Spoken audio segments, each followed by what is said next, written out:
Good evening and welcome to the Roxbury Report. Following up on a previous story about the Radius Hospital campus, the City of Boston announced last week that it would not relocate recovery programs from Long Island to Roxbury. After a community meeting, during which residents expressed overwhelming opposition to having the shelter moved to a dense part of Roxbury, city officials conceded that they needed to locate another site. Kate Norton, spokesperson for Mayor Walsh, said, quote, "We heard their feedback and recognized the need to go in a different direction." Less than a week later, the Boston Globe reported that city officials found another site, this time on the periphery of Roxbury, near the intersection of Southampton Street and Mass Ave. The new site, across from Boston Fire Department headquarters, is already owned by the city, which will greatly simplify the conversion of the building into a shelter. According to the Globe, Mayor Walsh expects about 100 homeless people to move into the space in mid-January, with the building able to house as many as 490 people by April. The location also has the benefit of being just blocks from another shelter, the Boston Healthcare for the Homeless program, Boston Medical Center, and additional public services. Further up Mass Ave, the Boston Business Journal reports that the Church of Scientology has decided to put the Hotel Alexandria up for sale. The long vacant building on the corner of Mass Ave and Washington Street was purchased by the church in 2008 when it considered making that the location of its regional headquarters.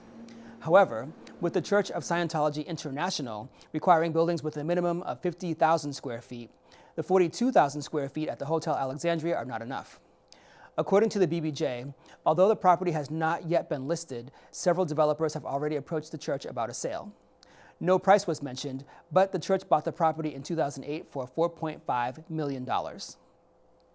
Looking at the heart of Roxbury, last week the Boston Globe examined whether Dudley Square could realistically become Boston's next innovation district. The Roxbury Innovation Center, a publicly funded business incubator, is scheduled to open in the Bowling Building early next year. This is in addition to private tech incubator Smarter in the City, opening earlier this year with 5 startup businesses. Dudley Square's rents are also noted as being more affordable compared to other tech hubs around the metro area. The challenges, however, include a narrow commercial base and a lack of new money from private developers, which has some locals wondering whether that amounts to economic racism against a community that is primarily Black and Latino. Then there's also the issue of how to involve existing residents in whatever develops in the district.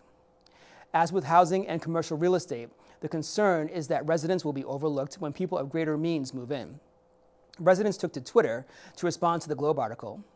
Al Willis wrote, quote, "I've made the case that innovation has to be for Roxbury residents. Trust, I'm on it." Malia Lazu wrote, quote, "Dudley Square, innovation district for whom? Residents are barely represented. Hashtag Boston for who?" When I followed up with Malia Lazu, who is the executive director of Future Boston Alliance, she replied, quote, "This article highlights the fact that people in Roxbury are invisible in the new Roxbury." With so many stakeholders, it's clear that the incubator will be under intense scrutiny. The Globe reports that the city will choose a day-to-day operator of the Innovation Center this month. The Bowling Building is scheduled to open for operations in January. In the arts, this year's Black Nativity will be finishing its run this weekend. As we reported earlier, this is the 44th season that the National Center of Afro-American Artists has produced the song play, which is based on the Gospel of St. Luke and combined with the poetry of Langston Hughes. The production is on stage at the Paramount Theater in downtown Boston. For more information and tickets, visit ncaaa, that's 3a's.org.